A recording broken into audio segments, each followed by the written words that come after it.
Hi guys. तर खूप साऱ्या कॉमेंट्स होत्या की तुमचं स्किन केअर आणि तुझे प्रोडक्ट आमच्यासोबत शेअर करशील का. तर मग म्हटलं चला आज तुमच्यासोबत मेकअपच्या आणि माझ्या स्किन केअरच्या गोष्टी मी शेअर करणार आहे. खूप साऱ्या गप्पा मारणार आहे.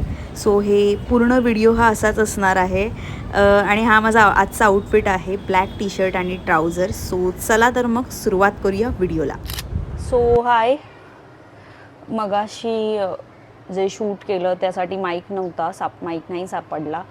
माईक माझा हरवलेला. आणि सध्याची परिस्थिती बघता तुम्ही मला सांगितलेलं की गेट रेडी विथ मी असा एक व्हिडिओ बनव आणि तुझं मेकअप वगैरे तुझे करतेस ते दाखव. मी शक्यतो मेकअप खूप क्वचित करते, मला मेकअप जास्त करायला आवडत नाही. त्याचं रिझन पण असं आहे की अभिला मेकअप आवडत नाही. सो अभि मला म्हणतो की तू नॅचरलीच खूप छान दिसतेस, सो मेकअप नाही करायचा. त्यामुळे मी जस्ट माझं डेलीचं तुम्हाला सांगते.